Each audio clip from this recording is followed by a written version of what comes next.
시청자 여러분 안녕하십니까? BOA 모닝뉴스입니다. 첫 소식입니다. 마크 에스퍼 미 국방장관은 북한이 최근 잇따라 단거리 탄도미사일을 발사했다면서도 외교를 유지하기 위해 과잉 대응을 하지는 않을 것이라고 밝혔습니다. 한국의 군사정보보호협정 파기 가능성 등 한일 갈등에 대해서는 신속히 해법을 찾아 북한과 중국 문제에 집중해야 한다고 말했습니다. 박형주 기자가 보도합니다. 마크 에스퍼 미 국방장관은 6일 일본으로 가는 기내에서 북한의 최근 연이은 미사일 발사와 한일 갈등에 대한 입장을 밝혔습니다. 먼저 북한의 최근 발사체들을 단거리 탄도미사일로 평가하며 북한의 움직임과 의도를 파악하기 위해 예의주시하고 있다고 말했습니다. 그러면서도 외교의 문을 열어놓는 것이 중요하다며 과잉 대응하지 않을 것이라고 덧붙였습니다. I think the key is to keep the door open for diplomacy. The president had a good meeting last month or so with President Kim Jong-un, and we're not going to overreact to these, but we monitor them, we watch them closely, and we're cognizant of what's happening. 에스퍼 장관은 또 현재 컴퓨터 시뮬레이션으로 진행 중인 미한 동맹 훈련을 향후 군사 훈련으로 전환할 것이냐는 질문에는 지금 단계로서는 그럴 계획이 없다고 선을 그었습니다. 지난해 미북 정상회담 이후 연합훈련을 일부 조정했으며 외교를 지속하기 위해 이를 여전히 지키고 있다는 설명입니다. 그러나 동시에 준비태세를 분명히 해야 할 필요가 있다는 점도 강조했습니다. 에스퍼 장관은 이어 최근 한국 정부 측에서 파기 가능성을 거론하고 있는 한일 군사정보보호협정 지소미아에 대해선 공동방위의 핵심이라며 이런 정보 공유가 계속되도록 권장할 것이라고 밝혔습니다. 또 한일 갈등에 대해 두 나라 모두 정치적 해결이 필요하다는 점을 이해하고 있다며 이 문제를 일본, 한국 당국자들과 논의할 것이라고 말했습니다. 특히 양측에 이 문제를 빨리 해결하고 북한과 중국에 집중할 수 있도록 하자고 요청할 것이라고 덧붙였습니다. 에스퍼 장관은 그러면서 북한에 대해선 당면한 위협과 도전, 또 중국에 대해선 장기적이며 더 큰 도전이라고 언급했습니다. 취임 이후 처음으로 아시아를 순방 중인 에스퍼 장관은 7일 도쿄에서 이와야 타케시 일본 방위장관과 회담한 뒤 9일 한국에서 정경두 국방장관을 만날 예정입니다. BOA 뉴스 박형주입니다.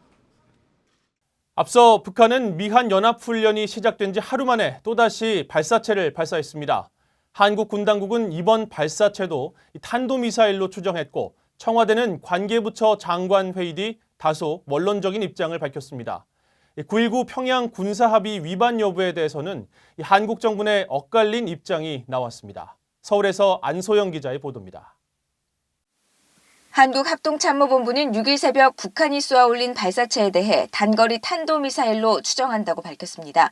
발사 시각은 6일 새벽 5시 24분과 36분으로 발사 위치는 황해남도 과일군으로 탐지됐다면서 비행거리는 450km, 정점 고도는 37km며 최대 비행 속도는 마하 3.6이라고 설명했습니다. 그러면서 지난 7월 25일 발사한 단거리 탄도미사일과 유사한 비행 특성을 가진 것으로 평가했습니다.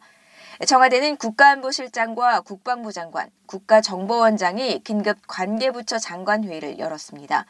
이후 북한의 연이은 단거리 발사체 발사의 배경과 의도를 분석하고 최근 한반도를 둘러싼 전반적인 군사 안보 상황을 점검했으며 관계 장관들은 현 상황을 엄중하게 인식하고 앞으로 한미 간 긴밀한 공조하에 관련 동향을 예의주시하면서 철저한 감시 및 대비 태세를 유지 강화해 나가기로 했다고 청와대가 밝혔습니다.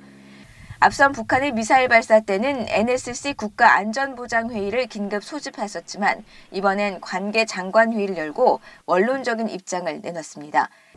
국방부는 정례 브리핑을 통해 북한의 이번 발사가 지난해 평양에서 열렸던 3차 남북정상회담 9.19 합의 위반으로 생각한다는 전날 정경두 국방장관의 입장을 재확인했습니다. 한반도의 긴장 완화를 위해서 노력한다는 9.19 정신에 어긋나는 것으로 보고 있습니다. 하지만 정용 청와대 국가안보실장은 국회 운영위원회에 출석해 미사일 도발이 9.19 합의 위반이냐는 질문에 아니라고 본다고 밝혔습니다. 또 청와대와 국방부의 입장이 다르냐는 지적에는 관련 사안을 정경두 장관과 매일 협의한다면서 합의 위반이 아니라는 게 한국 정부의 입장임을 거듭 강조했습니다. 정 실장은 또 북한의 미사일 발사 중단을 촉구한 적이 있느냐는 물음에는 북한과의 소통 내용을 모두 밝힐 순 없지만 한국 입장을 충분히 전하고 있다고 답했습니다. 서울에서 BOA 뉴스 안소영입니다. 존 볼튼 백악관 국가안보보좌관은 최근 잇따른 북한의 단거리 미사일 발사와 관련해 북한이 성능 향상을 위해 탄도미사일을 발사한 것으로 보인다고 말했습니다. 볼튼 보좌관은 6일 폭스뉴스와의 인터뷰에서 북한이 미사일의 완전한 가동을 위한 일련의 시험 발사를 한 것으로 보인다면서 이를 탄도미사일로 여기고 있다고 말했습니다. 이어 김정은 위원장이 트럼프 대통령에게 대륙간 탄도미사일을 발사하지 않겠다고 한 약속을 상기시키면서 트럼프 대통령이 이 상황을 매우 주의 깊게 보고 있을 것이라고 덧붙였습니다. 볼튼 보좌관은 또 북한이 미한 연합훈련에 반발해 미사일 위협을 가하는 것이 아니냐는 질문에 미한 연합훈련은 한국과의 파트너십에 부합하는 것이라며 상시 훈련을 진행해온 북한이 불평할 일은 아니라고 밝혔습니다. 지난주 영국, 프랑스와 함께 북한 미사일에 대한 규탄 성명을 발표했던 독일 외교부는 6일 또다시 성명을 발표하고 북한의 단거리 탄도미사일 시험은 유엔 안보리 결의 위반이며 북한은 이런 도발을 멈추고 협상장으로 복귀하라고 촉구했습니다. 그러면서 북한이 탄도미사일 등 대량 살상 무기 프로그램에 완전하고 검증 가능하며 돌이킬 수 없는 폐기를 위해 구체적이고 믿을 만한 조치를 취하기를 독일 정부는 기대한다고 밝혔습니다.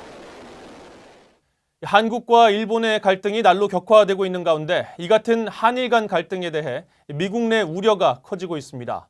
미국 전문가들은 한일 갈등 해소를 위해 미국 정부가 적극적으로 나서야 한다면서 한일 양국의 추가 조치 중단 요구와 3국 고위회담 주선을 제안했습니다.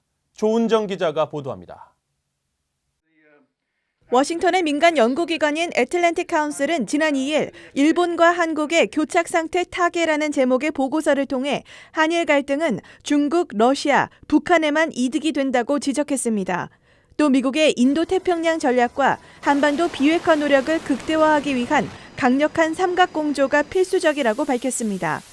그러면서 미국이 공개적으로 또는 마쿠에서 적극적이고 가시적인 고위급이 개입해야 한다면서 미국의 적극적인 개입은 문재인 한국 대통령과 아베 신조 일본 총리가 정치적 방향을 바꿀 수 있는 납득할 수 있는 이유가 될 것이라고 강조했습니다. 단기적으로는 일본과 한국이 추가 조치를 삼가는 현상 동결 합의를 맺도록 하고 중기적으로는 미국이 나서서 3국 간 고위급 회의를 주선할 것을 제안했습니다. 인도태평양 전략과 북한 문제 등 세 나라가 이익을 공유하는 분야를 논의하며 신뢰를 다질 수 있을 것이라는 설명입니다. 장기적으로는 세 나라가 참여하는 체제를 만들어 오래된 역사 문제를 다루고 추가 갈등 소지를 방지할 것도 제안했습니다. 미 외교협회의 스콧 스나이더 선임 연구원은 포브스 기고문에서 미국은 방관해서는 안 된다면서 미국이 일본의 한일 경제의 탈동조화를 중단하고 한국을 신뢰하는 무역 상대로 대우할 것을 촉구해야 한다고 밝혔습니다. 또 한국에는 1965년 한일 기본조약의 유효성을 인정하고 일제강점기 노동자들을 강제 징집한 일본 기업들의 자산을 동결하는 조치를 중단할 것을 촉구해야 한다고 지적했습니다. 이어 미국이 한국, 일본 정상을 초대해 3국 정상회담을 열고 안보 협력의 중요성을 확인하는 성명을 발표할 것을 제안했습니다. 셀레스트 에링턴 조지 워싱턴대 조교수와 앤드루 여 미 가톨릭대 조교수도 최근 포린 어페어스 기고문을 통해 미국 정부는 한일 갈등 해결을 우선순위로 다뤄야 한다고 주장했습니다.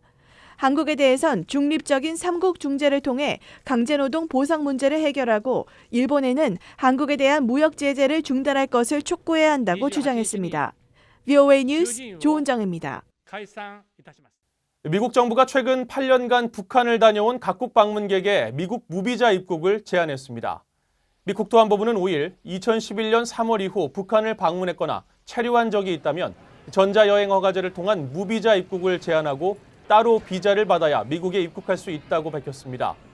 전자여행 허가제는 비자 면제 프로그램에 가입한 한국 등 38개 나라 국민에게 관광, 상업 목적의 경우 비자 없이 최대 90일간 미국을 방문할 수 있게 하는 제도로 현재 이란과 이라크, 수단, 시리아 등 7개 나라가 전자여행 허가제 발급이 불가능하며 북한이 여기에 추가된 것입니다.